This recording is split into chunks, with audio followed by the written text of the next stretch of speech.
The depth of hatred directed at men in the media is truly astounding. Even in 2009, during a global economic recession, women are apparently the most affected. But can this really be true?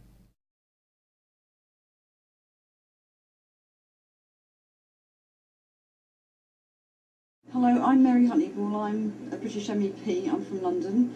The recession is hitting women more than men. I mean, we certainly know that in the UK, and I think it's the same across Europe. So it's very important that the Women's Rights Committee discusses this matter. The rates of suicide increase during recession, and it's men by far that are affected most. While women dye their hair blonde, men simply die. Men already commit suicide at 4 times the rate of women. In particular, young men who the suicide rates have risen for, sort of more significantly than you would have expected over the last 20 years. It's actually more than the last 20 years. The sustained increase in male suicides has been apparent since 1970, whereas female suicides have decreased over the same time. In harsh economies, men suffer more because of the additional burden that men have in supporting their families, a burden that women rarely have, and that women are not expected to have. There's a perception of men as being stronger and more able to deal with things, whereas it's more natural for women to express their feelings and to be the ones that say, I can't cope, I need help. Whereas in our society today, still very much there is this, men are supposed to be the strong, silent ones who can cope and just carry on, and it's difficult to get beyond that, and to perhaps say, no, I do need help, But in news stories about suicide, the fact that men suffer more is ignored. The word men is simply not mentioned.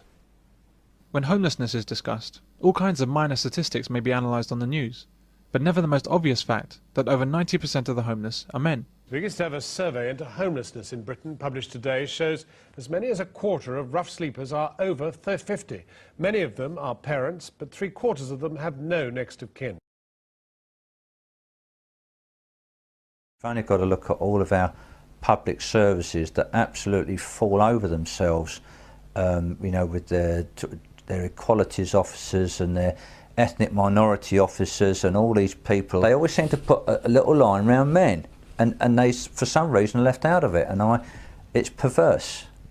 Male suicide figures in prison, nationwide, amounts to 97% of the total. But when the BBC tells us about prison suicides, women are actually the most affected. A higher proportion. So if you had 1,000 men on a battlefield and 2 women, after the day's battle 400 men are killed and 1 woman. You can see the formula the BBC would use to report this.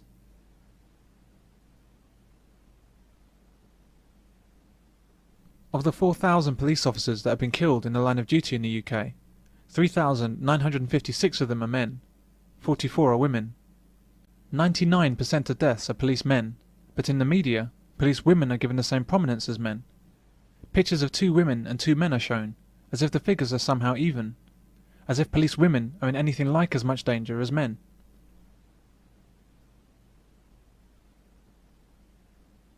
Fully half the story is about these 44 women, out of 4,000 dead.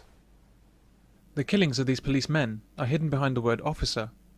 The same thing happens with military servicemen, firemen and workmen. When they die on duty or at work, their sex is disguised behind gender-neutral descriptions, which hide the fact that men are the most affected. This gender neutrality in job titles is not there to be fair to women. It's there to be unfair to men. You're not becoming a fireman. Firefighter, not fireman. Tell me something. Why don't they call you guys Officer S's? I beg your pardon? Like actress. I guess they feel that a police officer is a police officer.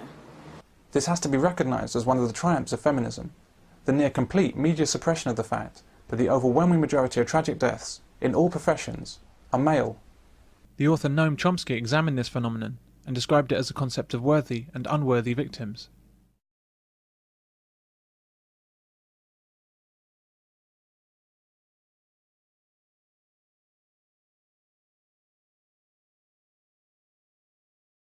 Men are not worthy of sympathy, they're only worthy of blame.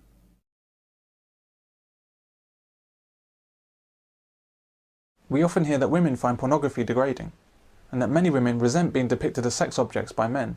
All of a sudden, the guy at the donut shop is totally hitting on me. It's like, now that I'm blonde, he assumes I'm easy. sex toy? That's what the guy in the donut shop called me! We won't go into what men should regard as sex objects, if not women. But what's the image of men that we universally see depicted? I would say death objects. But I can't stand cowardice. I remember a soldier at Inkerman when a Cossack charged down on him. I saw a man raise his musket, fumble with his trigger, and then turn and run. The Cossack's lance went in at the back of his neck and came out in his throat. Best thing that could have happened to him. Men are casually and graphically killed on screen at an awesome rate.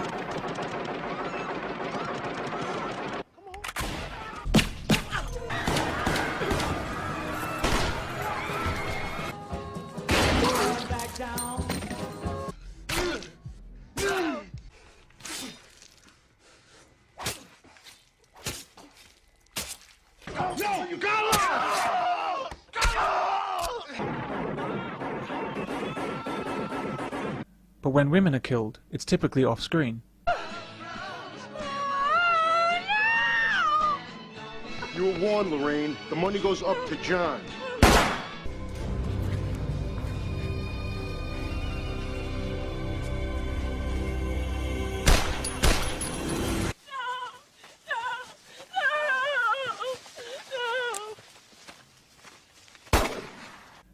A man's life is so worthless, he commits suicide without hesitation.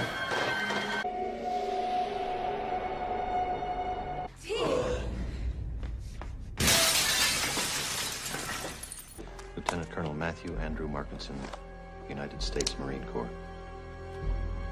And when he commits suicide, he still can't win. The real reason that Walt took the coward's way out was because he disgraced himself. When a woman commits suicide, does it even occur to us to think of her as a coward? Two recent major Hollywood films portray men who believe that they can do the most good for others by committing suicide. Men are graphically mutilated, beaten and tortured.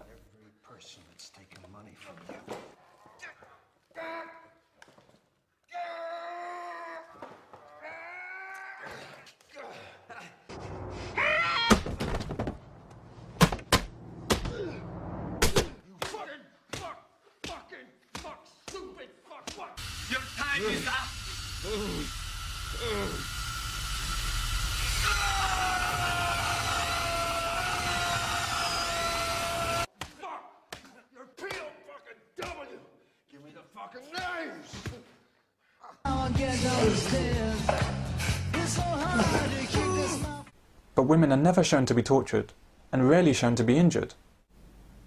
And women are never killed as a form of comedy.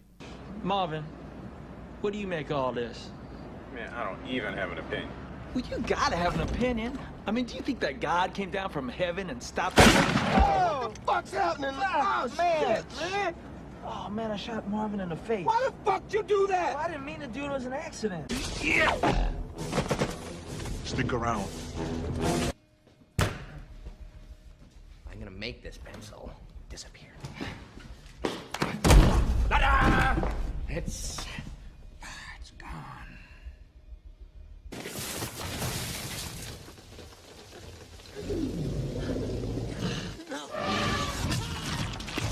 You go listen to yourself. The numbers are cursed. You know there is no such thing as a... All right, we're not going to take any more of this stuff than we need because nitroglycerin is extremely temperamental. So we...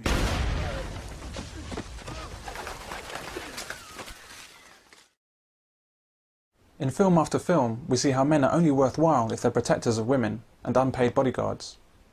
They're only heroes if they risk life and limb to save others, particularly women. Thanks for saving me, tough guy.